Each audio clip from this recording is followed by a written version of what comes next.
Assalamualaikum warahmatullahi wabarakatuh.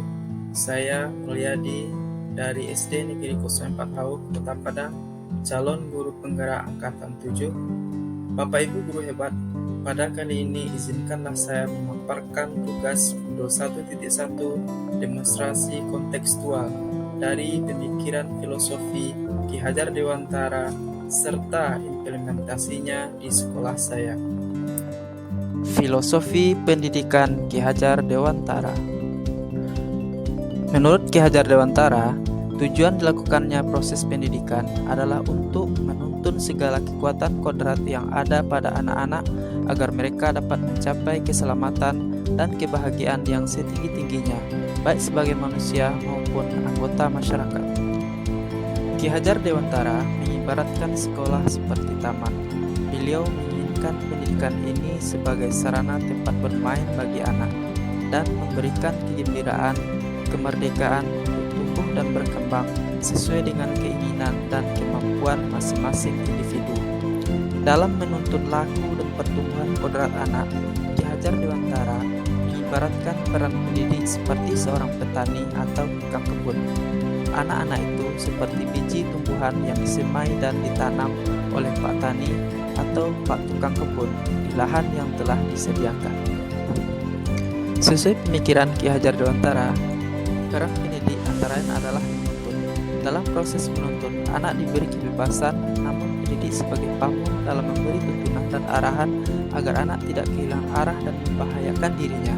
Seorang pamong dapat memberikan tuntunan agar anak dapat menemukan kemerdekaannya dalam belajar.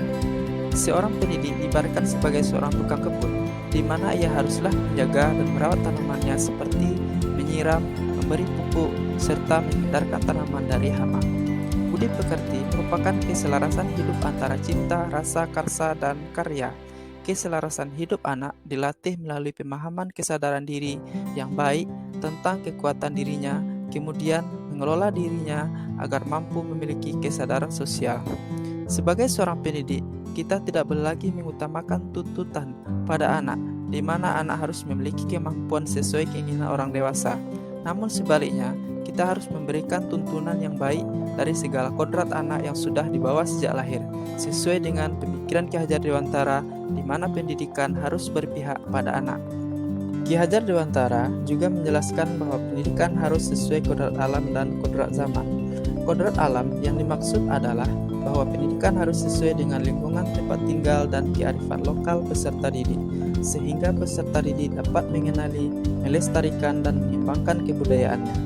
Kodrat zaman adalah bahwa pendidikan harus sesuai dengan perspektif global, sesuai kemajuan zaman, namun tetap mengedepankan kearifan lokal.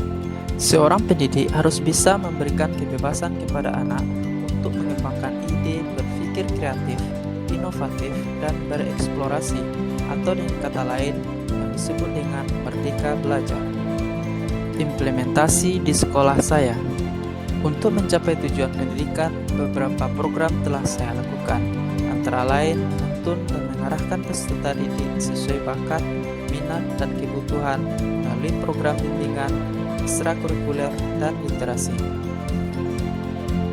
Sebagai pendidik, saya tidak hanya mentransfer ilmu, tapi juga mentransfer nilai-nilai karakter yang berbudi pekerti.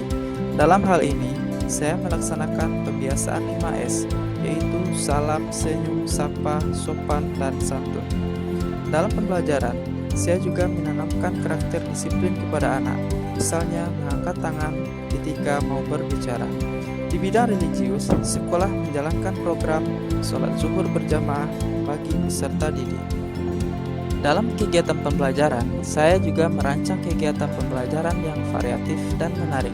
Salah satunya melalui diskusi kelompok serta memanfaatkan teknologi melalui game pembelajaran. Melalui diskusi kelompok, anak belajar berinteraksi dengan teman sejawat, di mana anak belajar menghargai pendapat temannya, belajar bekerja sama, serta dapat menumbuhkan rasa kebersamaan bagi anak di sekolah. Sedangkan melalui game pembelajaran yang saya lakukan mampu meningkatkan motivasi belajar anak, sehingga pembelajaran menjadi lebih bermakna dan menyenangkan bagi anak.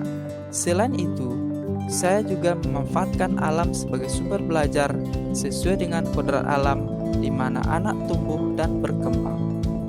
Setelah saya memahami filosofi Ki Hajar Dewantara, saya semakin mengerti bahwa sebagai pendidik di abad 21 ini, saya harus menyesuaikan kemampuan diri sesuai dengan kodrat alam dan kodrat zaman. Maka saya selalu mencoba memperbaharui pengetahuan melalui berbagai pelatihan, serta dengan tetap semangat mengikuti kegiatan calon guru penggerak ini. Demikianlah paparan saya mengenai pemikiran filosofis pendidikan Ki Hajar Dewantara. Terima kasih, salam sehat.